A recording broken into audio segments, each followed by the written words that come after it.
Hello, and thanks for joining us. She's the face of Canada's 9th largest city and one of its fastest growing to date.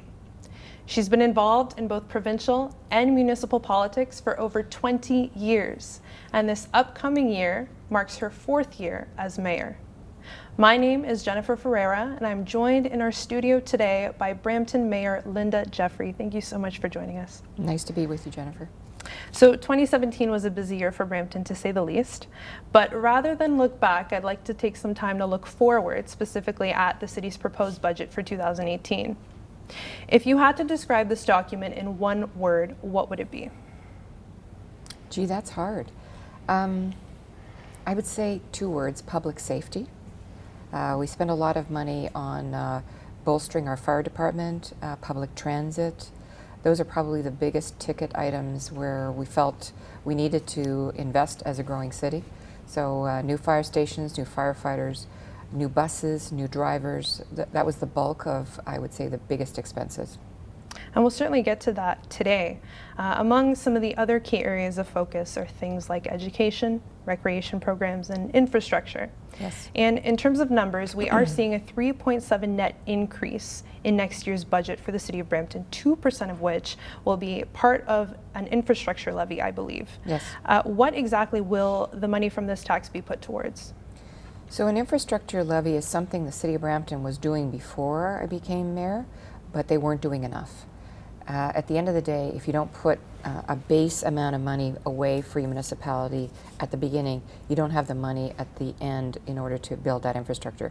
So one of the things that I did when I became mayor was to invite Jim McCarter to come in, the former provincial auditor.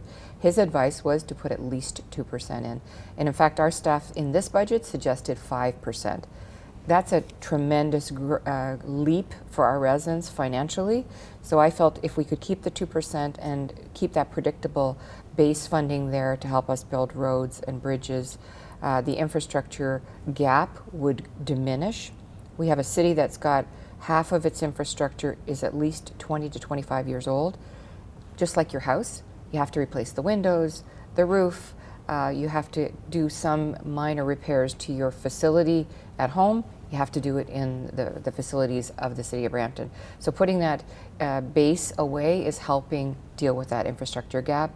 I know that people feel like it's not money well spent, but at the end of the day, the money that we put aside actually helps us get a better return on investment with the province and with the federal government. So when they come with a project, we're able to match it, which helps us get 3-to-1 or 4-to-1 value for that money that we've set aside.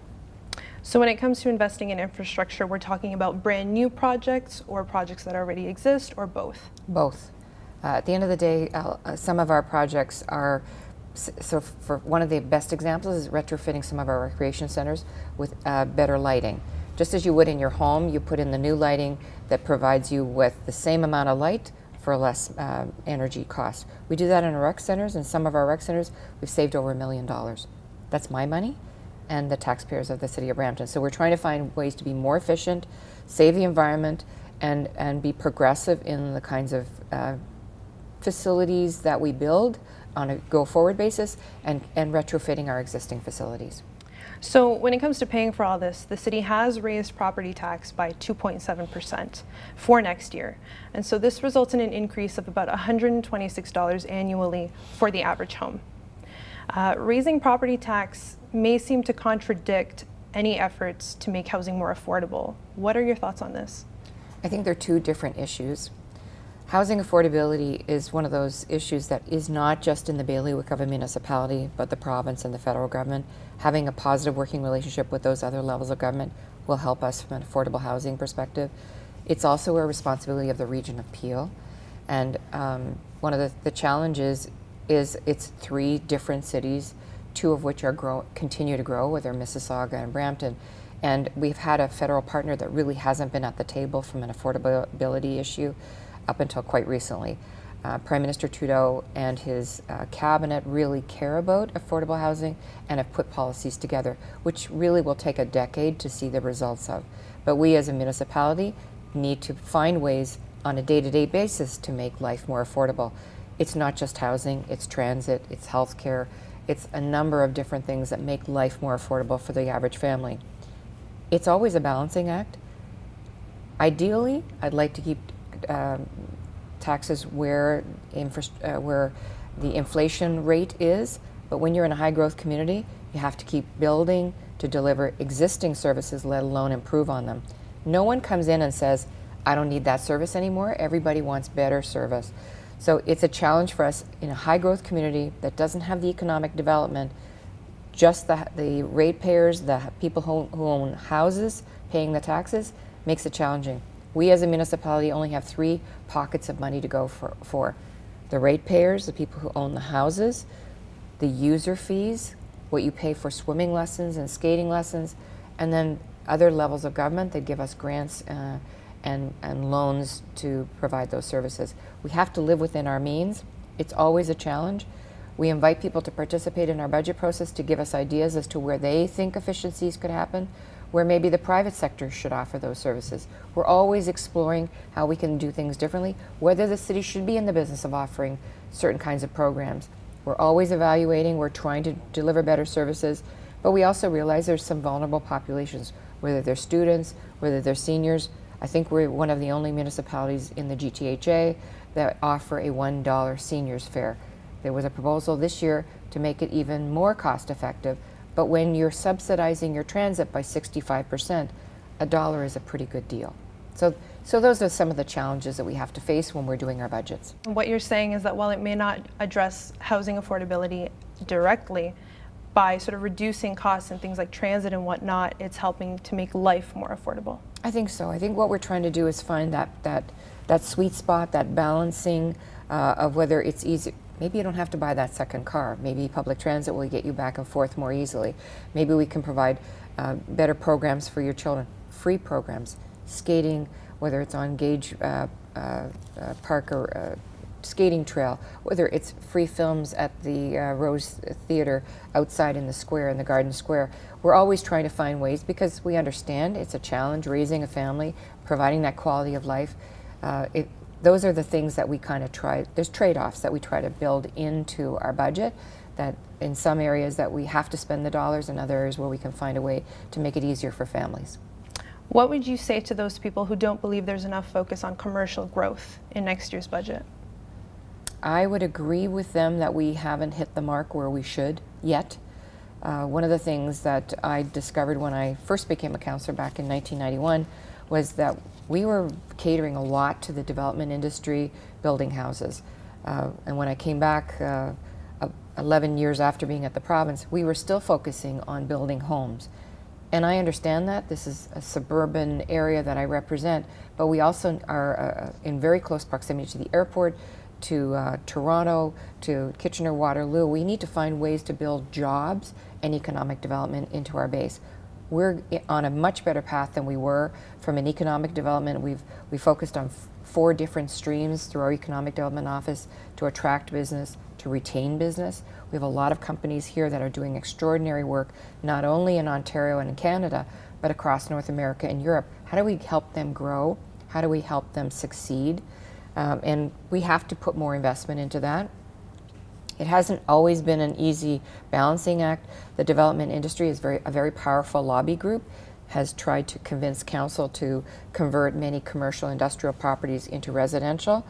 It's always a balancing act to try and make that right investment. But I think something that happened in the last year has really changed that whole focus to a different mindset for our council now. The university has changed that conversation, because now business and private industry is very interested in Brampton and sees it with new eyes. So this is a very exciting time, and in the next couple of years, not only will City Hall transform, but our city is going to transform. How would you describe Brampton's growth and planning strategy overall? I think we weren't particularly on the right track previously. I think we've changed our trajectory to a much more balanced approach, finding a way to develop economic development, industry, as well as housing. I think you need to have a bit of both. It's healthier. And one of the things that challenged me when I first became mayor was, I'm worried about our young people. Because if we don't find a way to make Brampton an attractive place to go to school, to get a job, they're going to leave and they're never going to come back.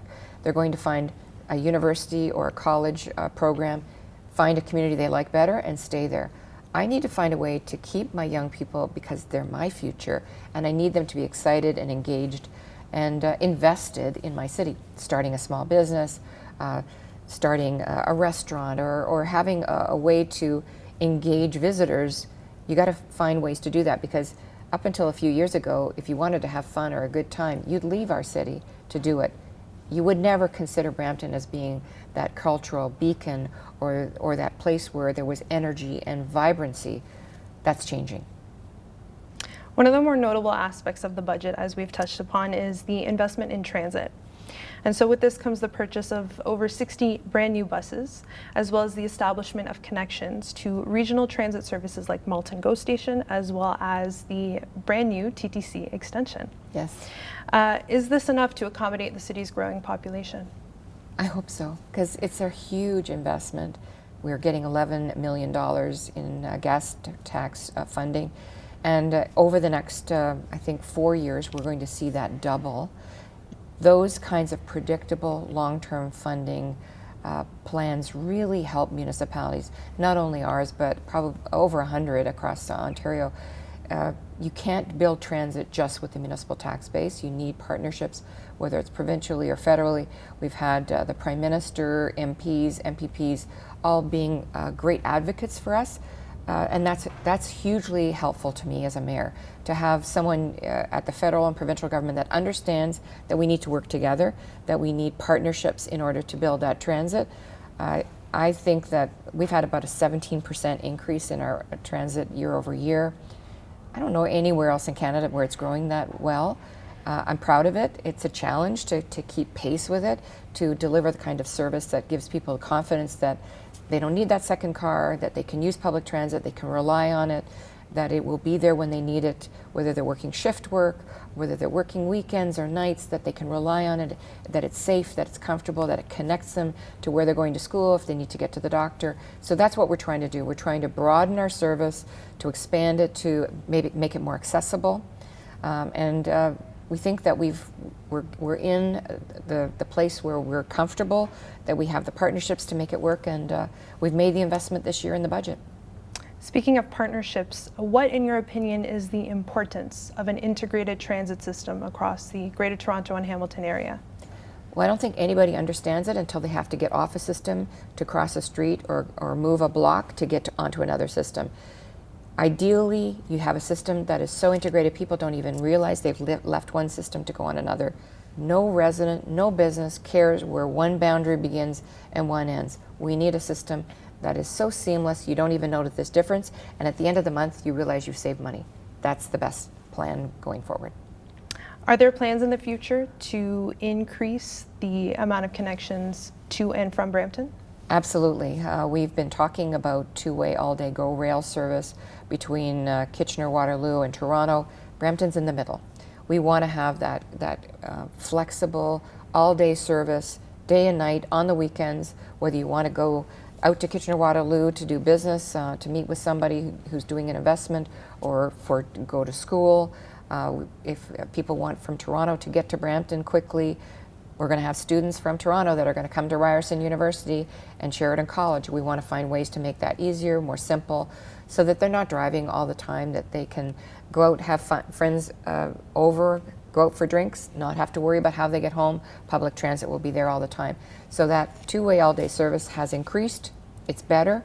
Right now the service is only to Bramalea GO Station. We'd like to expand that into our downtown, to Mount Pleasant, to the outer regions of what used to be where transit ended in our city. So we're working on that. We're having those positive conversations, and certainly we have more trips every day than we ever did before, and it's easier. It's getting easier to have those conversations. It isn't outside the realm of talking about public transit anymore. It used to be a very tough conversation. It's getting easier.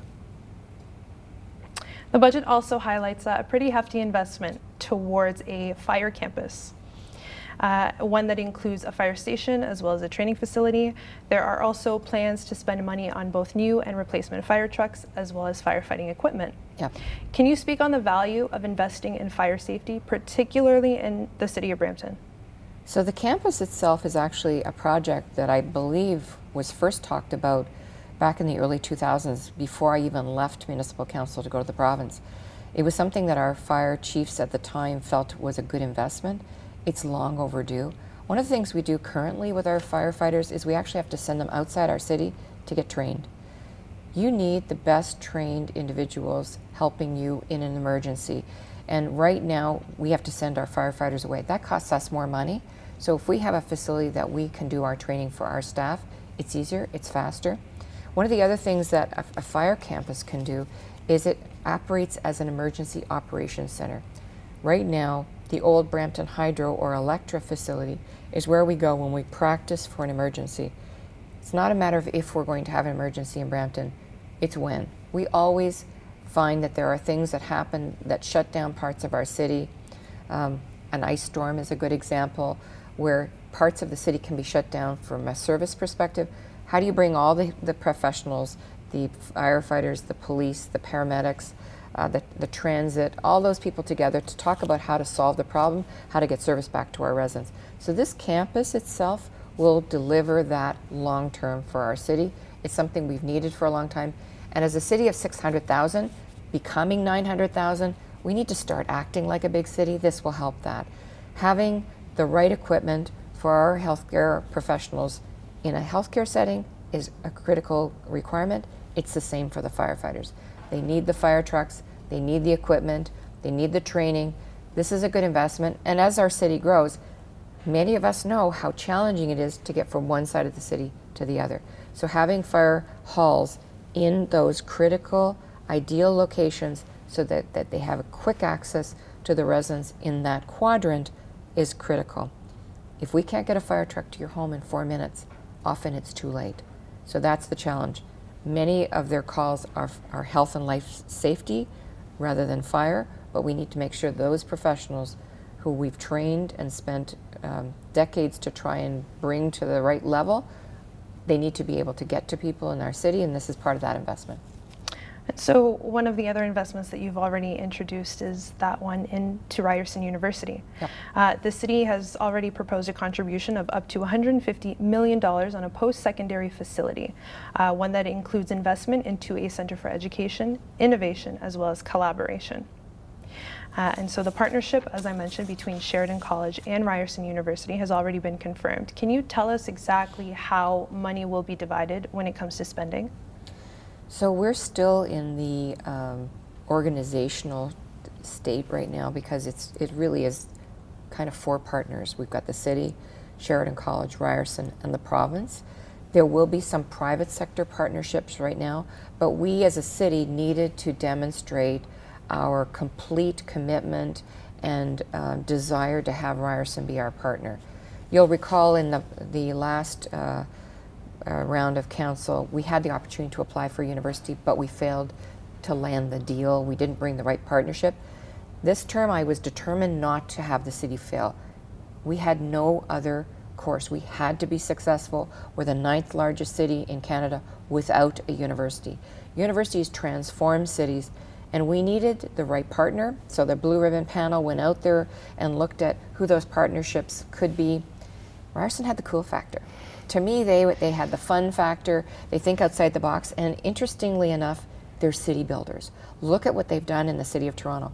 Imagine what they could do in Brampton. So we're excited about what they can do. We needed to be partners in helping build the amenities that a Ryerson campus would and Sheridan would appreciate. Gyms, libraries, cafeterias, all of that, those amenities that provide a great university experience were part of why Ryerson was interested in working with the City of Brampton. So we'll be looking at a brand new library in our downtown, and certainly an athletic facility, of a gym of some sort. I don't know if you've noticed, but we have some great athletes in Brampton. We have some great basketball players and great track and field stars. We have some, I don't know if it's in the water, but we have some great athletes, and we want to find a way to showcase them, to host more events, and we think Ryerson will be part of that showcasing of talent and energy and excitement. So we wanted to be part of it. It will be rolling out in incremental amounts. I think this year in the budget is about a $20 million chunk that was committed for Ryerson, but it'll depend on the campus, how quickly that rolls out, but we're in. We as a city are engaged. It was a unanimous decision of my council. It was a bold, brave step to do, right thing to do. It's going to transform our city. So you've mentioned this initial sort of investment of, I believe, $20 million, you said. Is there a sort of timeline into the future? Could you give us sort of an end date? Is that on the horizon just yet? I would say it's probably about a decade in the final tranche of how those funds will come out. But we as a city are actually going to be doing things parallel to the university campus investment. One of the challenges for our downtown is it needs to be reimagined, it needs to be revisualized. When I was running for mayor, I listened to a gentleman who spoke at the Rose Theatre. His name was Gil Penalosa. He's a representative of a group called 8 and 80. And he talked about the visions of different cities around the globe, whether it was in Spain or in Paris. Great cities have great walkability. It's pedestrian friendly, it's cycle friendly, it's got great lighting, it's accessible. That's what I want for our downtown.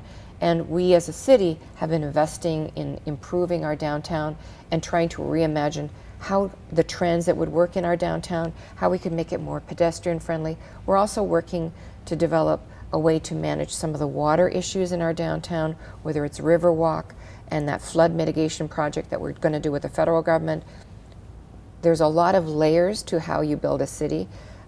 We're trying to integrate all of those investments to make sure that when Ryerson is built out and that initial couple of buildings are brought forward, we as a city, we're going to be building things parallel that will support, that will bring interesting spaces that we've talked about, an innovation center. We're talking about some other investments that have a very cool factor that you'll learn about in the next year that will attract businesses, whether it's banks, whether it's the healthcare sector, whether it's food security, all of those interested fingers of investment that have been happening around our city. We're going to find a way to collect them, to connect them, to collaborate, to bring business and jobs and employment to our downtown that haven't been seen before. You keep mentioning downtown. Has the location for this facility been decided on yet? I can't tell you specifics. Ryerson itself will be choosing the location, but they've decided they want to be downtown. One of the things that we, as the Blue Ribbon panel, went out to talk to people who might be our university partners. All university partners who were considering putting in a bid with us all wanted transit. So they need to be near some transit because they understand their students don't have the capability to be driving to every campus. It's an affordability issue, so they want to be near gyms, libraries, recreation centers to provide that extra curricular activity that makes a university experience even better. So I can't tell you specifics, but what I can tell you is it will be in our downtown. We're talking about an iconic building. I've always had this dream of having something really unique. Right now, Ryerson has a campus building in Toronto, down near Yonge and Dundas, that is beautiful, that is iconic, that people come into even when they don't go to university, to have a coffee, to look at the space. Imagine something like that in Brampton. We deserve it. I think it needs to be something where people gravitate, where they feel a magnet, and that's what universities are. They're magnets for good ideas, for investment, for young people, and not so young people. And so one of the major focuses that I believe you've alluded to when it comes to this post-secondary facility is this focus on STEM, so science, technology, engineering, and mathematics. Interestingly enough, the budget also proposes the launch of recreation programs in these subjects for children between the ages of 3 and 14. Why is there such a strong emphasis on STEM? You know, I think the province started that conversation, but I think the business community has been talking about their anxiousness with the kind of graduates that are coming out of post-secondary institutions and whether they have the skill sets to hit the ground running. The province talked about it, put a research report that came back and gave guidance to the province about STEM. I think the challenge is many employers are going overseas or outside the country to get the kind of talent that they need. Brampton has the talent in-house.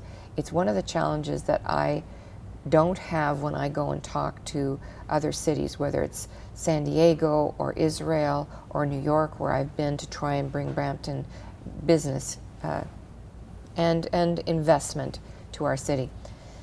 We have graduation rates that are very, very high. We have high school students that are doing very well. But how do we consolidate that education? How do we make sure that there is experiential learning that happens beyond the academics? How do you get your students to have that experience within your community to make sure that they're ready for employers?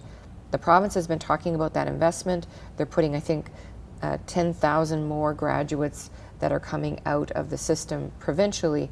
What can we do as a city? So we try to think, well, what kind of programming can we offer in our recreation centers to complement what the province is doing in the public education institutions? How can we make that learning fun and meaningful for our young people? We have kids that are doing so well in robotics competitions, not only in North America, in Canada, but in the US. They're coming first in those robotic competitions.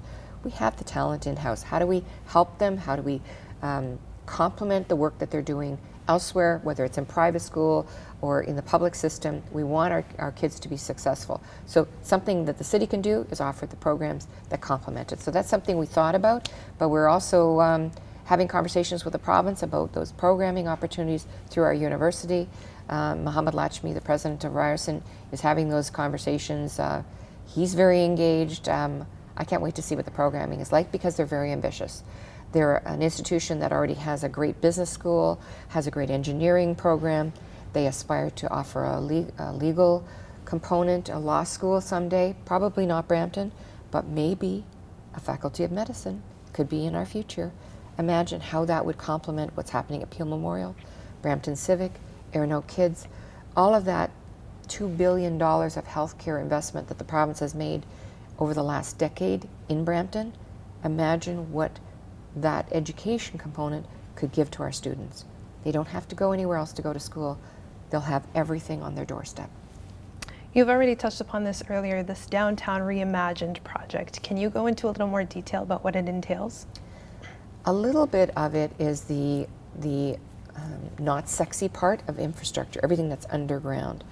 If you can get the sewer and water and electrical and all of the services underground to work, it allows you to build up. One of the challenges we've had in our downtown is everything in our downtown, when you look on a map, is in a floodplain. And when that happens, you can't be building housing or opportunities for affordable opportunities for housing in your downtown while you're addressing that issue. The Riverwalk is a flood mitigation project that if we get that right, and I've talked with a gentleman who came from Denmark just recently, he's got some great ideas, and they've done some interesting water flood mitigation down in Hoboken in New York. If we can find a way to take that water, which is a lemon, and make lemonade. Imagine if we could have more of a water feature that went through our downtown so you could skate on it, or you could use boat riding in and around our downtown. Imagine what our downtown could be like. Great restaurants, great entertainment, the diversity, the youth, the fun factor that Brampton could have with the university, with great speakers coming in. That ripple effect will affect our whole city. Those are the kinds of things we're talking about.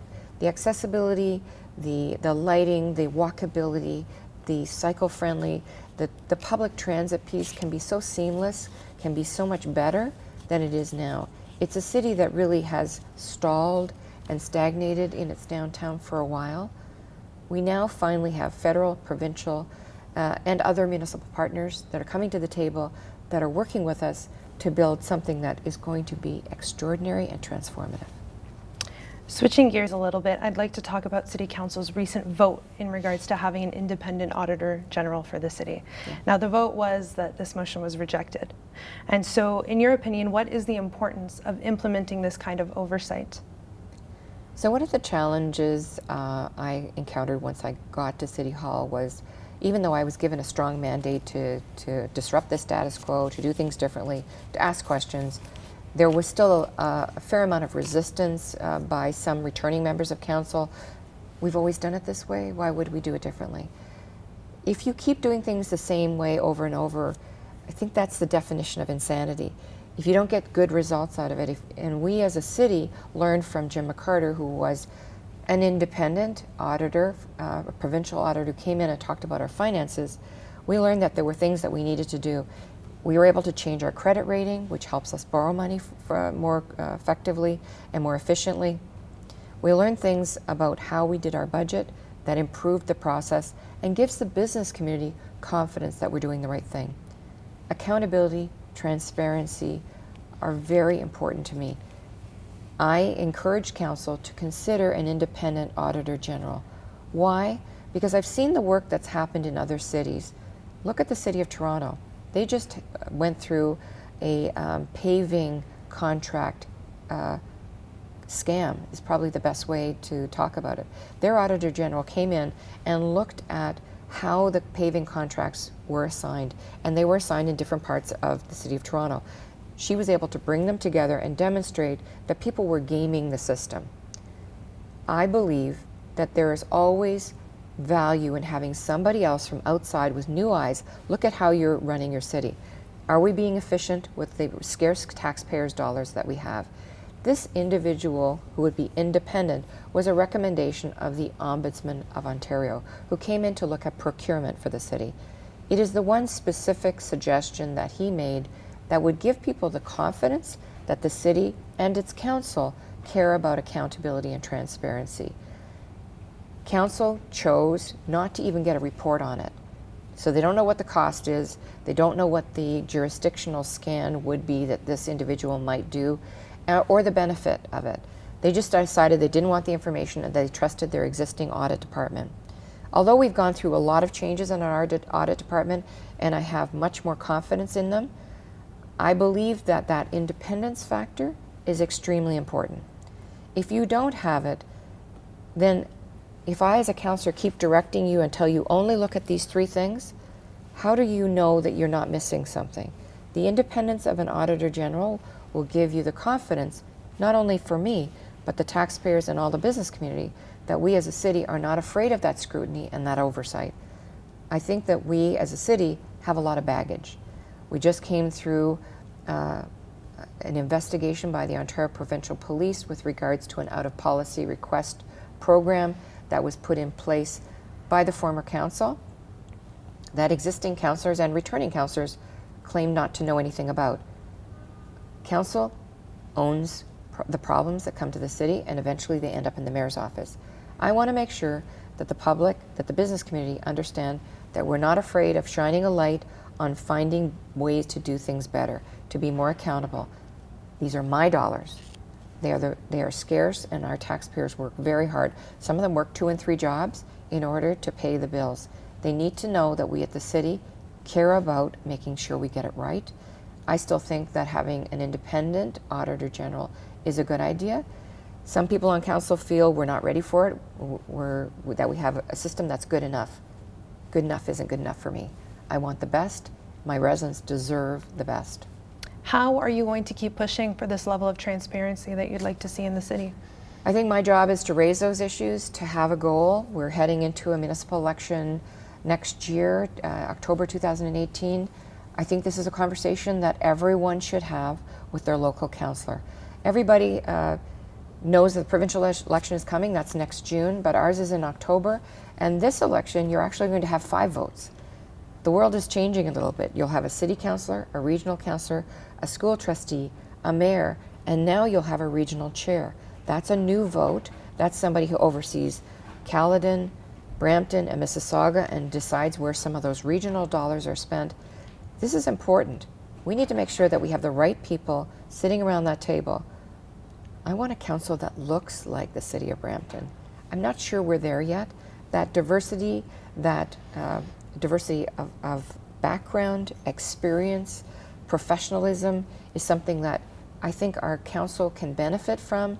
Having that participation, that conversation that needs to happen between voters. A lot of voters pay attention to provincial and federal elections, don't think municipal politics matters. It matters. Look at the LRT vote, the light rail transit vote that we had in our first year. Look at the university conversation we're having. Those investments pay dividends. They help your tax dollars go much further. You need to have the right people sitting at that table. My job is to present a platform. I had one in the last election. I'm trying to deliver what the other things that I promised, land the university, get those investments made, bring those partnerships to the table. Following that 4-year term, I have to look out on the horizon. What's good for our city, for our region in the future? That's my job, to provide that vision and hopefully to attract a team that wants to work on that vision. You recently tweeted, quote, "The old style thinking that these councillors have employed for years has not served Brampton well. It's time for fresh thinking that will move Brampton forward," end quote. So this fresh thinking, is this a result of that diversity and that youthful council that you were speaking of earlier? I talked about it actually before I got elected. One of the reasons I came back, I left the province, left my job, and decided to put my name on the ballot to run for mayor is because I love Brampton. It's a great place to raise a family. I raised all 3 of my children in the city of Brampton. There are some terrific businesses that have made a huge difference to our city, and we have a lot of young people that can decide to stay here or to leave. If they don't think that this city reflects their dreams and goals and ambitions, they're not going to stay. I want them to stay. I want them to stay engaged. And I think I do a better job when they push me, and they do at events that I go to. They've got some wonderful ideas, some creativity that I hope will get people out to either run for office, to challenge their councillors, to hold us accountable for the decisions that we make with their tax dollars. This is a transformative time for the city. We need people who care about public service, are doing it for the right reasons, that aren't tired and cynical about our future. We need people that are engaged, that love their city, that are prepared to fight for it and to do the right thing. I want people to engage in this municipal election, make sure they're on the voters list, to ask those tough questions, to make sure you have the right team to take Brampton into the future. How are you feeling heading into election year? I'm not even thinking about the election, to be honest. It's still pretty far away and I have a lot of work to do. I made a commitment to my residents to complete some projects. I'd really like to get the university component in that first quarter nailed down so people know where it is, the kind of programming it'll offer, the kind of investments the city will make in order to support Ryerson and Sheridan. I'm working on those pieces. Those are specific.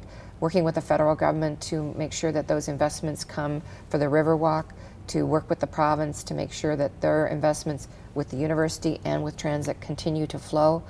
That's what I'm focused on. The residents of Brampton expect me to complete my contract, and I'm going to do everything I can to deliver on the promises that I made. Are there any upcoming community events that you think local residents should be aware of? A couple. If you're not busy on New Year's Eve, come to the Garden Square. We have some wonderful entertainment. I will be there with members of my council to wish everybody a Happy New Year, a healthy Happy New Year. There'll be some wonderful dancers and singers, and it's all free. Come, bring your family, bring your friends, bring your visitors. Come and showcase the hospitality that I know exists in the city. The other thing is, come out on January 20th to City Hall, where we have our New Year's Day levy. We will have some special guests that we will talk about after New Year's to excite you that if you like athletics, we will have some special guests. And we invite you to come, and it's an old-fashioned tradition to wish people a Happy New Year, to have a cup of tea or a coffee, some sweets, to shake the hands. We should have people from our police services, our fire services there. Come and thank our first responders for the work that they do all year long, and to wish our council an effective, powerful end to their 4-year term, to make the right decisions, to be mindful of how we spend their tax dollars, and to wish everybody a Happy New Year.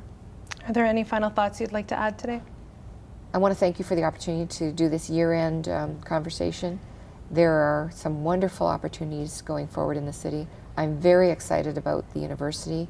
I'm very excited about the opportunity and the promise that the city has. I am one of the luckiest people.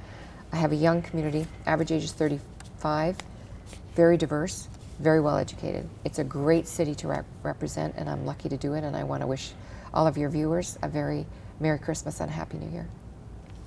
You can find Mayor Linda Jeffrey at the New Year's Eve celebration in Brampton's Garden Square, as well as the New Year's Day levy on January 20th. Thank you so much for joining us today. Thank you.